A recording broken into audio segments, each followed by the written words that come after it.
इन्होंने अजीम डेयरी के पूरा घर के बारे में हाई कोर्ट में रिट पिटीशन डाली, इसे हटाया जाए, यहाँ पे सफाई हो, बच्चों को दिक्कत होती है, यहाँ पे सेंट गिरी स्कूल भी है, हजारों बच्चे यहाँ से गुजरते भी हैं। यहाँ पर ना कुछ मासूम बच्चे जो स्कूल्स जाते हैं या वैसे भी मतलब जो स्कूल्स नहीं जाते, तो उनको बाकायदा ना मैंने वॉमिटिंग ऐसे मुंह पर हाथ रख के जो वॉमिटिंग करते हुए देखा कि मतलब जैसे वॉमिट आ रहा है उनको। तो उसके लिए एहसास भी कुछ सीनियर सिटीजन गुजरते हैं जिनसे चला नहीं जाता, लेकिन वो कुछ बदबू की वजह से बहुत तेज भागते हैं वहाँ पर हमने डिमांड की, एक तो इसकी साफ सफाई रहनी चाहिए, यहाँ पर गंदगी नहीं होनी चाहिए, सैनिटाइजर वगैरह करना चाहिए, रेगुलर होना चाहिए, मतलब हाँ बिल्कुल। और दूसरा जो है यहाँ पर जो है ना ये शिफ्ट होना चाहिए यहाँ से जो है। माशाल्लाह क्या बोलते हैं, हमारे ओखला में तो सबसे ज़्यादा जो मुस्लिम्स हैं वो बहुत एजुकेटेड हैं, पूरे दिल्ली में अगर से आप लगाएँ, तो मुझे ज़रा-सा ये अफ़सोस रहता है कि ये कभी उनका इस तरफ ध्यान ही नहीं गया, वो बदबू में से गुज़र गए। देखिए ज़िंदगी जो है ना अपने लिए नहीं जी जाती कि भई हम दुनिया में आए और ऐसे ही खाया-पिया चले गए। ज़िंदगी जो हमें दूसरों का दुःख-दर्द लेकर भी दुःख-दर्द ऐसा कि लड़ाई-झगड़ा ना हो, जिसमें समाज के लिए वो अच्छा काम हो। चाहे वो एजुकेशन से जुड़ा हुआ हो और चाहे किसी चीज़ से जुड़ा हो। Hi everyone, this is Arabic, a unique restaurant blending the rich flavors of Arabic, Turkish and Mughlai cuisines. And yes, we are going viral for our kunafas. Soft, creamy, crispy and the best you'll find in Delhi. But that's not all. We also offer premium wedding catering, bringing royal Middle Eastern hospitality to your big day. From grand buffets to live kunafa stations, we create luxurious, unforgettable experiences that your guest will rave about.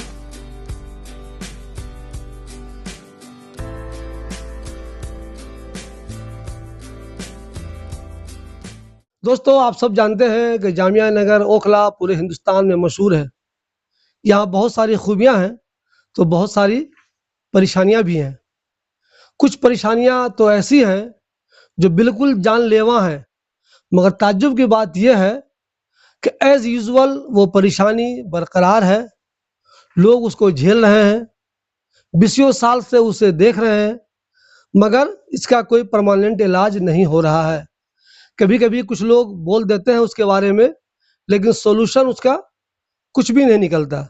जैसे यहाँ का encroachment, यहाँ के encroachment की वजह से बहुत ज़्यादा परेशानी होती है। लोग अस्पताल टाइम से नहीं पहुँचते, स्टेशन टाइम से नहीं पहुँचते, एयरपोर्ट टाइम से नहीं पहुँचते, बच्चों का स्कूल छूट जाता है, मगर ये चीज़ें चल रही हैं, एनक्रोचमेंट बरकरार है।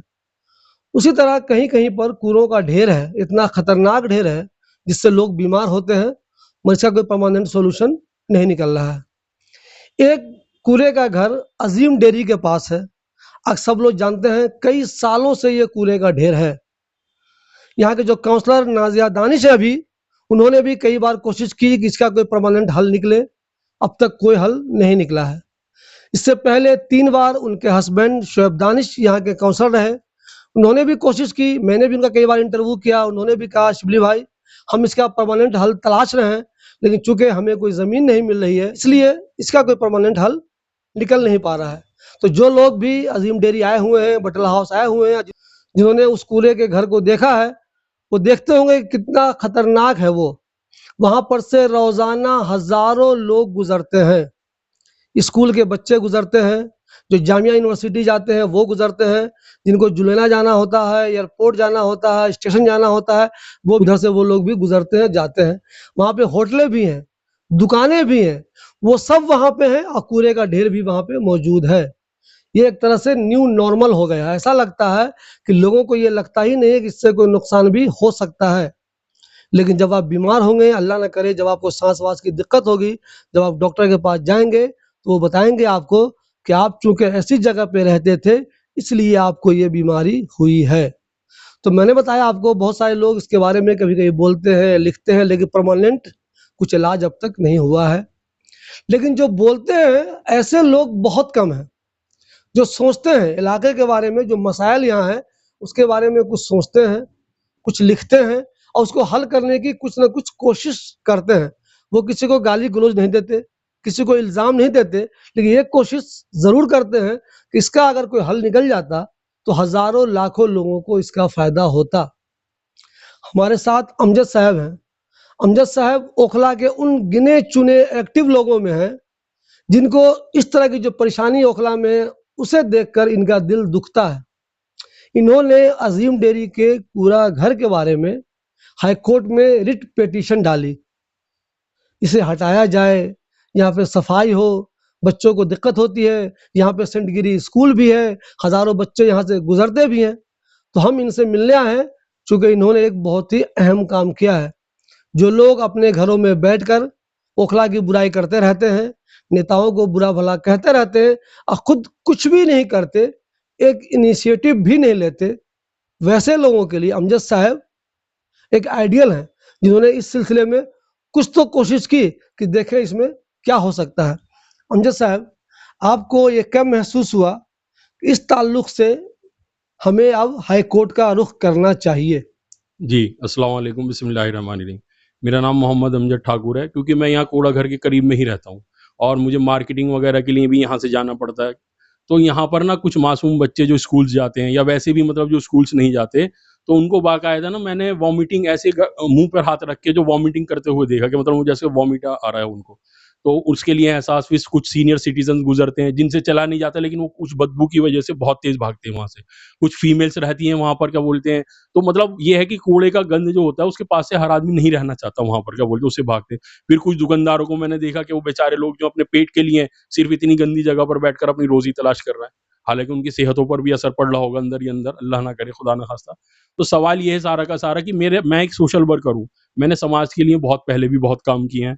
ओखला में, क्या बोलते हैं, पहले जो है मुझे ऑनरेबल के मुल्क के जो ऑनरेबल चीफ जस्टिस साहब थे, आरसी लाहौती साहब, उनके ऑर्डर पर मुझको राउंड द क्लॉक जो पुलिस प्रोटेक्शन भी मिली थी, जो कि मेरे साथ 10 साल तक रही थी। राउंड द क्लॉक रहते थे, एक घर पर भी रहते थे अलग से। और उसके बाद के अंदर जो है मुझे जो है ब्रेवरी अवार्ड भी मिला हुआ मेरे सोशल वर्क के ऊपर। जो हमारी ऑनरेबल स्पीकर हुआ करती थी नजमा हिपायतुल्लाह साहब, उन्होंने मुझको जो ब्रेवरी अवार्ड भी दिया था। उसके बाद के अंदर मुझको जो है मैन ऑफ द ईयर के लिए मेरे सोशल वर्क पर ही मुझको जो है अमेरिका के अंदर मैन ऑफ द ईयर के लिए नॉमिनेट किया गया था उसके अंदर मुझको। तो सवाल ये है कि जब आदमी में एक आदत रहती है कि भई मुझे कुछ अच्छा करना है समाज के लिए, तो वो ज़्यादा गुलगपाड़ा नहीं मचाते समाज के अंदर। मुझे पता है, क्योंकि हम कंप्लेंट्स देते हैं लोगों के पास के अंदर, वो एक हम सिर्फ़ एक ग्राउंड तैयार करते हैं सारा का सारा। ज़्यादातर अधिकतर जो डिपार्टमेंट्स हैं वो काम नहीं करते उसके ऊपर। वो तो हमें एक पिटीशन फाइल करने के लिए या public interest litigation pi file करने के लिए हमें ऑनरेबल हाई कोर्ट को दिखाना पड़ता है कि भई हम पहले वहाँ पर होकर आ चुके हैं। तो वही ग्राउंड मैं काफ़ी दिन से तैयार कर रहा था यहाँ पर। यहाँ के जो साहब हैं उनको, क्या बोलते हैं, और एमसीडी कमिश्नर वगैरह को सबको मैं लिखित में कंप्लेंट्स दी थी। फिर उसी ग्राउंड पर मैप बनाकर मैं ऑनरेबल दिल्ली हाई कोर्ट में गया। ये वहाँ आपने क्या-क्या डिमांड की, क्या-क्या होना हाँ, चाहिए यहाँ पे? उसमें वहाँ पर हमने डिमांड की, एक तो इसकी साफ-सफाई रहनी चाहिए, यहाँ पर गंदगी नहीं होनी चाहिए, सैनिटाइज़र वगैरह करना चाहिए इसको, रेगुलर होना चाहिए। रेगुलर होना चाहिए, मतलब हाँ, बिल्कुल। और दूसरा जो है यहाँ पर जो है ना ये शिफ्ट होना चाहिए यहाँ से जो है। तो हमारी 2 प्रेयर तो ऑनरेबल दिल्ली हाई कोर्ट ने मान ली। फिर उसके बाद जो है ना स्टेटस रिपोर्ट फाइल की एमसीडी ने। एमसीडी ने ये कहा कि कंटिन्यू यहाँ की जो साफ-सफाई रखेंगे हम, और ऐसा कुछ नहीं होगा। हम ठीक है, उस पर जो है कोर्ट ने कहा, और ऑनरेबल दिल्ली हाई कोर्ट ने हमें लिबर्टी दे दी इस बात की कि अगर भविष्य में कभी ऐसा होता है, तो क्या बोलते हैं, आप हमारे पास दोबारा आ सकते हैं। वो है ऑर्डर के अंदर सब चीज़ मेंशन है। तो उसके अंदर ये सारी की सारी, फिर मैंने कुछ लोगों को, मैं अभी कल मार्केट में गया था ऐसे ज़रा टहलने के लिए, तो यहाँ पर जो है कुछ शॉपकीपर से मैंने बात की। एक तो वो डिस्पोज़ल ग्लासेस वगैरह बेचते हैं एक साहब। मैंने कहा सर कि यहाँ पर, कह रहे हैं भाई बहुत हमको सुकून है पहले से यहाँ पर। तो और फिर एक यहाँ पर जो है कपड़े के भी उसी लाइन में बिल्कुल एक दुकान छोड़कर एक इरशाद भाई हैं, एक शहजाद भाई हैं जो टीवी वगैरह का काम करते हैं, गुलाब भाई हैं, वो अपना ही नाम बता रहे थे। कह रहे हैं भाईजान बहुत, क्या बोलते हैं, हमें सुकून है, पहले से बहुत ज़्यादा साफ-सफाई रह रही है। मैंने कहा आपके आपके हिसाब से रह रही है, लेकिन मेरे हिसाब से अभी वो सफाई नहीं है यहाँ पर। मैंने कहा मेन हमारा मुद्दा है जो यहाँ से शिफ्ट होना चाहिए, क्योंकि रेज़िडेंशियल एरिया में जो कूड़ा घर नहीं होता जैसे यहाँ पर बीच के अंदर है। और माशाल्लाह, क्या बोलते हैं, हमारे ओखला में तो सबसे ज़्यादा जो मुस्लिम्स हैं वो बहुत एजुकेटेड हैं, पूरे दिल्ली में अगर से आप लगाएँ। तो मुझे ज़रा-सा ये अफ़सोस रहता है कि कभी उनका इस तरफ ध्यान ही नहीं गया, वो बदबू में से गुज़र गए। देखिए, ज़िंदगी जो है ना अपने लिए नहीं दी जाती कि भई हम दुनिया में आए और ऐसे ही खाए-पिए चले गए। ज़िंदगी जो हमें दूसरों का दुःख-दर्द लेकर भी, दुःख-दर्द ऐसा कि लड़ाई-झगड़ा ना हो, जिसमें समाज के लिए वो अच्छा काम हो। चाहे वो एजुकेशन से जुड़ा हुआ हो और चाहे किसी चीज़ से जुड़ा हो। और हम ये लोग ये समझते हैं, एक तो लोग जो है ना को ऑनरेबल कोर्ट्स में जाने से डरते बहुत ज़्यादा हैं। मैं सबसे पहले बात बताऊँ आपको, मेरा पिछले 30 साल का एक्सपीरियंस है ऑनरेबल दिल्ली हाई कोर्ट का। आप वहाँ पर जाइए, आपको पक्का, अगर से आपके पास सबूत हैं और पूरे आप मतलब पक्के हैं वहाँ पर जाने के लिए, तो आपको पूरा-पूरा इंसाफ मिलेगा वहाँ पर। कोई भेदभाव नहीं है किसी तरह का, ये बेकार की हवा उड़ा रखी है सारी की सारी। मेरे साथ कुछ केसेस में ऐसा हुआ अपने आप ही, कि मुझे, क्या बोलते हैं, इंसाफ मिला पूरी तरीके से। और अगर से आप 3 लाख से कम की इनकम है आपकी, फॉर एग्ज़ाम्पल आप कहते हैं नहीं पैसा ज़्यादा लगता है वहाँ पर, आपके पास अगर से 3 लाख रुपए से कम इनकम है, तो आप दिल्ली हाई कोर्ट में, हर कोर्ट में होता है वैसे वो, दिल्ली हाई कोर्ट में भी लीगल एड का ऑफिस होता है, जहाँ पर आप जाकर जो एफिडेविट लिया जाता है, कहा जाता है कि भाई 3 लाख से मेरी कम इनकम है और मैं जो हूँ, लेकिन ये काम करना चाहता हूँ। तो वो आपको फ्री में एडवोकेट देते फ्री हैं। में। और सबसे मेन चीज है कि 1 रुपया आपका फोटोकॉपी का जो होगा ना, वो भी आपका खर्च नहीं होता, सिर्फ हमारी मेहनत और लगन वहां पर सारी की सारी लगती है जैसा आप जाकर। मुझे एक चीज़ ये बताइएगा, जैसे आपने वहाँ पे कहा कि सर रेगुलर सफाई होनी चाहिए, जी वो तो आप बता रहे हैं कि आपने कई जी दिनों जाके ऑब्जर्व किया है, जी तो वो जी रेगुलर सफाई हो रही है। जी जी। एक आपने कहा वो शिफ्ट होना चाहिए, हाँ और वाक़ई में आबादी में इतनी गंदी जगह, इतना कूड़ा भरा हुआ, जी जी, वो बिल्डिंग थी वो भी टूट के गिर गई। टूट कर गिर गई। मैंने कई बार नज़र दानिश का भी इंटरव्यू किया है, जो पहले शुएब दानिश साहब थे, उनका भी इंटरव्यू किया। जी वो कोशिश तो करते हैं, जी वो जी कहते हैं कि शिवली भाई मैं चाहता हूँ कि यहाँ से बिल्कुल हट जाए, जी या तो ये बेहतरीन बन जाए, जी या यहाँ से शिफ्ट ही हो जाए। जी मगर अनऑथराइज़्ड इलाका होने की वजह से जी वो कहते हैं कि मुझे वो सहूलतें नहीं मिल पा रही हैं, जी ना तो जगह मिल पा रही है कि शिफ्ट कर दें, जी ना तो वो सहूलत मिल पा रही है कि जल्दी से हम यहाँ पे बना दें। जी। तो आप इस सिलसिले में क्या कुछ मशवरा दे सकते हैं? क्या इसको शिफ्ट कहाँ पे किया जा सकता है? सर कोई जगह नज़र आती नहीं, हाँ, इसको शिफ्ट कहाँ पे किया जा सकता है? पहला तो सर देखिए, जगह इल्लीगल है या हुआ, वो तो एक अलग इशू आता है सारा का सारा। ये हमारे जो हैं क्या बोलते हैं, जो भी हम सिटीजन्स ऑफ इंडियंस हैं, इंडिया के हैं, हमारे ये राइट्स है, सारा का फंडामेंटल राइट्स है कि ये फंडामेंटल राइट्स है कि हमारा जो है ना क्या बोलते हैं, साफ हवा, साफ पानी, बिजली और साफ सड़कें, ये हमारा फंडामेंटल राइट्स है। इसको कोई दूर नहीं कर सकता, क्योंकि हम ऑलरेडी सिटीजन्स हैं यहाँ के सारे। अब दूसरा सर ये होता है कि आपका जो है क्या बोलते हैं कि हमें जो है इसके लिए ये करना चाहिए कि इसको यहाँ से शिफ्ट होना चाहिए। जैसे फॉर एग्जांपल शिफ्ट नहीं होकर ये ट्रांसफर हो जाए। जैसे एक कूड़ा घर यहाँ पर है बाहर, बटला हाउस के बाहर जाकर, भाई कूड़ा यहाँ नहीं डलकर, वहां पर इतनी आबादी भी नहीं हो तो मेन रोड पर यहाँ आ जाए। या ये सब्जी मंडी जो है ना ओखला की, यहाँ पर उससे बाहर में एरिया सारा ऐसे ही पड़ा हुआ वीरान सा, तो वहां पर कूड़ा घर शिफ्ट हो जाए। सर शिफ्ट तो हो सकता है, शिफ्ट होने में कोई प्रॉब्लम नहीं है इसकी सारी की सारी। और मेन सर सारा का सारा जो हमारा जो जो एम जो रहेगा ना, वो ये रहेगा, देखिए हम कहीं कहीं पर भी कितना भी घूम फिर लें, लेकिन हमारा जो काम होता है ना, वो ऑनरेबल कोर्ट में जाने से होता है। वहाँ की इतनी ज़बरदस्त पावर है, आप कितने भी दुनिया भर के ताकतवर इंसान है सर, मैंने देखा है, या कोई किसी कितना भी बड़ा क्रिमिनल है सर, वो ऑनरेबल कोर्ट्स के बाहर जाके ना वो गिरेबान जो खोले रहते हैं वो भी लगा लेते हैं सारा, और कैप उतार लेते हैं ऊपर से हैं। हम एरिया के कितने ताकतवर नेता हैं, हाथ बांध कर हम खड़े हो जाते हैं ऑनरेबल कोर्ट में, ये ताकत है सारी। तो हमें मेन जो है ना ऑनरेबल कोर्ट की जो है ना ताकत को समझना होगा। एक आम नागरिक के दिल में जो डर और दहशत बैठी हुई है कि हमारा उतना पैसा खर्च होगा, टाइम सारा कुछ टाइम नहीं लगता, आपका केस रजिस्टर्ड हुआ और सामने वाली पार्टी को जो क्या बोलते हैं नोटिस हुआ, तुरंत काम शुरू हो जाता है सारा का। अब आप ये देखिए, मेरे पास सिर्फ 2 ऑर्डर्स हैं, ये रहा, मेरा 2 डेट्स के अंदर जो है ये काम हुआ। एक तारीख जो इसमें 25 ये रही 25/5, फर्स्ट डेट मेरी 25/5 पड़ी थी, और दूसरी डेट जो 29/5, यानी कि जो हमारी ईद थी 4 दिन की दूसरी डेट। मतलब ऑनरेबल जज साहब ने उसको इतना सीरियस लिया कि 3-4 दिन की ही डेट डाली उसके अंदर, और बाकायदा उनको जो है कलमबंद, जो हम एक उर्दू में वर्ड कहेंगे, एमसीडी को इस बात का पाबंद किया है कि आप जो यहाँ पर कह रहा हो, ऑर्डर शीट पे सारी बात लिखी हुई है कि आप यहाँ पर जो कह रहा हो, आप जो इसका क्या बोलते हैं सारा का सारा जो बिल्कुल इंतजाम इसी तरह रखेंगे, और अगर भविष्य में फ्यूचर में कभी ये ऐसा होता है कि ये नहीं करते हैं, तो आप हमारे पास दोबारा आ सकते हैं। ये लिबर्टी ग्रांट दी हुई है। अंजल भाई मैं आपसे एक सवाल ये करूंगा, आप जानते हैं पूरे ओखले को, यहाँ डॉक्टर, इंजीनियर, प्रोफेसर, साइंटिस्ट लोग, अमीर लोग, अच्छे-अच्छे लोग, कहा जाता है कि ओखला मुसलमानों की सबसे ज़्यादा हाईली एजुकेटेड बस्ती है। जी यहाँ बहुत सारी परेशानी है। जी मेन रोड पे मैं देखता हूँ कूड़ा डाला हुआ है। जी पब्लिक भी ज़िम्मेदार है, जी नो जी डाउट, नेता जितना काम कर सकते हैं कर रहे हैं, जी उनकी भी ज़िम्मेदारी है, वो काम मुनासिब तरीके से नहीं कर रहे हैं। जी पब्लिक भी ज़िम्मेदार है। तो जो इलाका इतना हाईली एजुकेटेड हो, उनके लोगों को ये एहसास क्यों नहीं हो रहा कि सफाई ज़रूरी है, इंक्रोचमेंट नहीं होना चाहिए। अगर वो खुद भी ये काम ना करें तो मसले का हल निकल सकता है, और अगर कोई कर रहा है, कोई गंदगी फैला रहा है, तो जैसे आप एक्टिव हुए इस सिलसिले में, कोर्ट चले गए, तो इतने हज़ारों पढ़े लिखे लोग हैं, वो इस सिलसिले में एक्टिव क्यों नहीं होते? सर देखिए, फिर मेरा जो है ना कमेंट, जो थोड़ा सा एजुकेटेड लोगों को बुरा लगेगा, मैं माफी मांगना चाहता हूँ। सर ये फीलिंग जो है ना, अल्लाह रब्बुल इज्जत हर किसी को नहीं देता है। जिनको होता है कि हम समाज के लिए कुछ काम करें, एक तो होता है हम ज़बान हिलाना और बुरा कहना। सर ज़बान हिलाने से, बुरा कहने से अगर से मसले हल होने लगे, तो फिर तो सारा निज़ाम ही दुरुस्त हो जाए दुनिया का। तो मेन जो आपको हरकत करना पड़ता है, फिज़िकली कहीं न कहीं आपको मेहनत करनी पड़ेगी, तभी वो चीज़ वजूद में आती है, वरना वो वजूद में नहीं आएगी। आप ग्रुप्स के ग्रुप शामिल हो जाइए, बातें कर लीजिए, कम्युनिकेशन कर लीजिए, बहस कर लीजिए, आर्गुमेंट्स कर लीजिए, लेकिन आप सड़क पर कर क्या कर सकते हैं, आप बताइए? कि भाई मैं यहाँ पर सड़क पर आर्गुमेंट्स कर रहा हूँ, ये कर रहा हूँ, कुछ नहीं होगा उससे। आपको जो मेन जगह है वहाँ पर जाकर ही उसका जो है, जो रिलीफ जो मिलेगा वो वहीं जाकर मिलेगा सारा का सारा। अब अल्लाह पाक सबको, मैं तो चाहता हूँ यहीं नहीं, मुस्लिम्स के अलावा हमारे जो भी और नॉन मुस्लिम्स हैं उनको भी ईश्वर ऊपर वाला अल्लाह पाक जो सबको हिदायत दे कि भाई जहाँ पर इस तरीके की गंदगी होती है तो उस समाज के बारे में सोचें ज़रा सा। भाई आपका कोई रुपया नहीं लग रहा है इसके अंदर, अगर से आप गरीब हैं, यानी कि हमारे मुल्क के जो कानून है उसमें इतनी सहूलत है कि आप अगर से ठेले वाले भी हैं, आपकी इनकम नहीं है, तो आप भी जाकर ऑनरेबल दिल्ली हाई कोर्ट में लीगल एड में जाकर वहाँ पर आप रिट पिटीशन के लिए फाइल कर सकते हैं कि जनाब वहाँ पर इतनी गंदगी और मैं आपका नागरिक सिटीजन ऑफ इंडिया हूँ और मुझे ये सहूलत जो है वहाँ की मिलनी चाहिए। लेकिन आपको करना पड़ेगा, बिना करे कुछ नहीं होगा। देखिए दोस्तों, अमजद साहब के साथ एक खास खूबी है जो मैं बता रहा हूँ आपको। इन्होंने किसी नेता को गाली नहीं दी, इन्होंने किसी आवाम को गाली नहीं दिया, इन्होंने सरकार को गाली नहीं दिया, इन्होंने एमसीडी को गाली नहीं दिया। कुछ लोग फेसबुक पर बैठ के ऐसा करते हैं, सरकार को गाली बकते रहते हैं, नेताओं को गाली बकते रहते हैं, नुमाइंदों को गाली बकते। इनको लगा कि कुछ काम जो करने की है ज़रूरी, वो उन्होंने किया।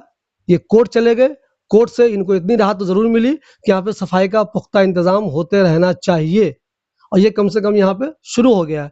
तो जो लोग भी अपने घर बैठे इलाके के बारे में सोचते हैं, ये अच्छी बात है कि आप सोच रहे हैं और अल्लाह ने अगर आपको सहूलत दी है, ये तो बता रहे हैं कि पैसे की भी ज़रूरत नहीं है। अगर गरीब है तो पैसे बिना पैसे वाला आदमी भी अदालत जा सकता है। आपको लगता है कि यहाँ कुछ मसला है, इस मसले पे काम होना चाहिए। ख़ास तौर पे 2 चीज़ें, एक तो ओखला में हर जगह गंदगी फैली हुई है, उसके ताल्लुक से, और दूसरे यहाँ जो इंक्रोचमेंट है। देखिए, इंक्रोचमेंट से बहुत ज़्यादा नुकसान होता है। मैं बार-बार कहता हूँ, इंक्रोचमेंट से कोई आदमी बहुत बीमार है, अल्लाह ना करे हार्ट अटैक आया है, सोचिए वो अस्पताल कैसे पहुँचेगा। यानी कि कुछ 2, 4, 20 लोगों की इल्लीगल दुकान की वजह से एक बंदा सही वक़्त पे अस्पताल नहीं पहुँच सका। तो ये बहुत ही गलत बात है, ये नहीं होना चाहिए। जैसा कि इन्होंने बताया, हिंदुस्तान का कानून है कि हर शहरी को साफ हवा मिलनी चाहिए, साफ पानी मिलना चाहिए, साफ रास्ता मिलना चाहिए। ये माहौल तब बनेगा जब आप एक्टिव होंगे। अगर आपको लगता है कि ओखला में ये चीज़ें नहीं हैं, ये सहूलतें होनी चाहिए, तो बजाय किसी नेता को गाली देने के आप अदालत का रुख इख्तियार कर लीजिए। जहाँ आप शिकायत कर सकते हैं वहाँ शिकायत कर लीजिए और देखिए काम होता है या नहीं होता है। पहले कोशिश तो कीजिए। अमजद साहब ने कोशिश की, इसका इनको फल मिला है, यहाँ पे काम हो रहा है। इन्होंने यहाँ के जो काउंसलर हैं शोएब दानिश फॉर्मर, उनको इन्होंने बुरा भला नहीं कहा। जो नाज़िया दानिश मौजूदा काउंसलर है, उनको भी इन्होंने बुरा भला नहीं कहा, किसी को नहीं कहा। सिर्फ ये अदालत चले गए कि मैं यहाँ पे जो परेशानी देख रहा हूँ, दुकानदारों को परेशान देख रहा हूँ, जो लोग इस रास्ते से गुजरते हैं उनको इस गंदगी से परेशान देख रहा हूँ, यहाँ पे सेंट गिरी स्कूल है उसके बच्चों को मैं परेशान देख रहा हूँ। इस बात का इनको एहसास हुआ और ये कोर्ट चले गए। तो आप में भी जो लोग एक्टिव हैं, मुझे ताज्जुब तो उन वकीलों पे होता है। ओखला में हज़ारों की संख्या में वकील हज़रात हैं। अब वो पता नहीं क्यों इस सिलसिले में कोई कोशिश नहीं करते, वो भी इस तकलीफ को झेलते रहते हैं। उनको भी अल्लाह ने सलाहियत दी है, कानून का उनको एक तरह से ताकत मिला हुआ है, तो उनको भी अपनी ताकत का इस्तेमाल करना चाहिए। क्योंकि जो ओखला पूरे हिंदुस्तान में इसलिए मशहूर है कि यहाँ बहुत अच्छे लोग रहते हैं, यहाँ पढ़े लिखे लोग रहते हैं, तो ऐसा दिखना भी चाहिए। ऐसा नहीं है कि सिर्फ ढिंढोरा पीटा जा रहा हो कि वहाँ बहुत पढ़े लिखे लोग रहते हैं, बहुत पढ़े लिखे लोग होते हैं, और जब यहाँ इलाके में घूमे तो मालूम चला यहाँ तो एक नहीं, 2 नहीं, दसियों परेशानी है जिससे यहाँ के लोग जूझ रहे हैं। अभी हमारे शाहीन बाग में जो कुछ लोगों का पानी का प्रॉब्लम आ गया था, वो धरने पर बैठे, तो उसके लिए भी मुझे इतना ज़बरदस्त अफ़सोस था कि अल्लाह पाक इनको एक राह दिखाए कि भई पानी के लिए, मतलब एक इंसान दिल्ली जैसे शहर के अंदर पानी के लिए क्या बोलते हैं, जो कि कैपिटल ऑफ इंडिया है, उसके लिए पानी के लिए। मैं कह रहा था कोई इनको रास्ता दिखाने वाला हो तो यही पूरा का पूरा मजमा जाकर जो रिट फाइल कर दें पानी का। सर, हमारी ऑनरेबल कोर्ट जो है पानी पर और इन चीज़ों पर बहुत सीरियस है। तो वहाँ पर जाकर अगर से वो लोग जो है, जैसे गंदा नाला बह रहा है कहीं पर, काम नहीं कर रहे हैं, क्या बोलते हैं जो है डिपार्टमेंट जो काम नहीं कर रहे हैं, उसकी भी जाकर आप रिट लेकर जा सकते हो, क्योंकि सेहत जो है बहुत ज़रूरी चीज़ है सर। जो हम सांस ले रहे हैं वही हमारे अंदर गंदा जा रहा है, तो हमारी ज़िंदगी सर फिर क्या होगी उसके बाद के अंदर। दोस्तों, आप लोग अमजद साहब से सीखिए। एज ए जर्नलिस्ट मेरी जो जिम्मेदारी है, मुझे यकीन है कि मैं ईमानदारी से वो काम कर रहा हूँ। आप लोग भी अगर एक्टिव हैं, ओखला को बेहतर देखना चाहते हैं, तो आप लोग भी ईमानदारी से अपना काम कीजिए, फिर देखिएगा आप यहाँ बहुत सी तब्दीली हो जाएगी। और सर मैं एक बात और कहना चाह रहा हूँ कि अगर से आपको कोई शिकायत लगे यहाँ पर कि भाई क्या बोलते हैं कि गंदगी फिर दोबारा हो रही है, तो आप मुझे ईमेल कर सकते हैं। मेरा ईमेल आईडी है amjad 3313 अगेन 313@gmail.com। आप मुझे वहाँ के फोटोग्राफ देकर, क्योंकि मुझे अभी ऑनरेबल दिल्ली हाई कोर्ट ऐसा लग रहा है कि दोबारा जाना पड़ेगा इसको शिफ्ट करने के लिए, तो आपका भी अगर से थोड़ा सहयोग मिलेगा, थोड़ा आपका सहायता मिलेगी, तो मैं वहाँ जाकर कह सकता हूँ कि मैं ही परेशान नहीं हूँ और लोग भी मेरे साथ परेशान हैं। तो आप मुझे वो ईमेल्स पर जो फोटोग्राफ्स और अपना एक छोटा सा ईमेल लेटर लिखकर मुझे दे सकते हैं कि भाई यहाँ पर ये सब कुछ सारा का सारा हो रहा है। ये मैं यहाँ के जो हमारे ऑनरेबल जो हैं पॉलिटिशियंस जो हैं, जिनको क्या बोलते हैं हमारी जो आवाम ने चुनकर बिठाया है, अगर से वो ज़रा सा मेरी बहुत नरमी के साथ में आपसे रिक्वेस्ट है हम्बली, कि वो अगर से क्या बोलते हैं ऐसी अपने ऑफिसेस के अंदर एक एक बेंच जो है बना लें, जिसके अंदर जैसे कि जो एक लाडली योजना है लड़कियों के लिए है, और जो 5 लाख का आयुष का जो फ्री ट्रीटमेंट मिलता है, आयुष्मान कार्ड मिलता है उसके लिए। दूसरा एक लेबर के लिए भी है कार्ड जो 7,000 रुपए महीना उनको मिलता है। इस तरह की बहुत सारी स्कीम्स हैं, सीनियर सिटीजन्स के लिए हैं, क्योंकि लोगों में अवेयरनेस नहीं है। और लोगों को बेचारों को अनएजुकेटेड, उनको पता ही नहीं कि हमें कहाँ से मिला। सर जब गरीबी हटती है तभी खुशहाली आती है ना सारी की सारी। लोग बीमारी से इसी वजह से मर जाते हैं, तो उसके लिए अवेयरनेस ज़रूरी है। जैसे माशाल्लाह क्या बोलते हैं शिबली साहब का चैनल है, बहुत अच्छा चैनल है, बहुत अच्छे इशू उठाते हैं ये हमारे क्या बोलते हैं ओखला एरिया के। तो क्या बोलते हैं इनके ऊपर क्या बोलते हैं इनके ताल्लुक से इनको जो है पब्लिक को इन्फॉर्मेशन दें, या हैंड पेपर्स घरों में बाँट दें, या और न्यूज़ चैनल्स हैं उनके ज़रिए से लोगों में अवेयरनेस आएगी, क्योंकि जब तक लोगों में पता नहीं होगा वो कर नहीं पाते। ये बहुत अच्छी सरकार ऐसी बात नहीं, स्कीम्स भी निकालती है जो पब्लिक ही हित के अंदर होती हैं सारी की सारी। तो इसके लिए भी मेरी नॉलेज है, इस रिक्वेस्ट है आपसे कि प्लीज़ उसके लिए भी ज़रा सा आप कुछ कीजिए तो बड़ी मेहरबानी होगी आपको। ओखला में जहाँ बहुत सारी अच्छी चीज़ें भी होती रहती हैं, तो यहाँ बहुत सारे मसाइल भी हैं। अब वो सब चीज़ें मैं आपको वक्तन-फ़वक्तन अपने चैनल जामिया नगर अपडेट्स के ज़रिए दिखाता रहता हूँ। अगर आपको भी लगता है कि ये चैनल आपके मतलब की चीज़ें दिखाता है, तो इसको सब्सक्राइब कर लीजिए, जामिया नगर अपडेट्स। और अगर आपको लगता है कि नहीं, इस तरह की न्यूज़ से आपको कोई मतलब नहीं है, तो इस चैनल को सब्सक्राइब करने की कोई भी ज़रूरत नहीं है। अगर आपको लगता है कि आपके मतलब की चीज़ें मैं दिखाता हूँ, जो खबरें मैं दिखाता हूँ, उसका असर आप पे होता है, रोड नहीं बनी हुई है, नाला नहीं बना हुआ है, गंदगी है, ये सब चीज़ें मैं दिखाता हूँ। अगर आपको लगता है ये आपके मतलब की है, तो जामिया नगर अपडेट्स चैनल को सब्सक्राइब कर लीजिए। जहाँ जो कुछ भी नई चीज़ें डालूँगा, वो आप तक पहुँच जाया करेंगी और आपको भी ओखला की हर छोटी-बड़ी खबरें पता चल जाया करेंगी।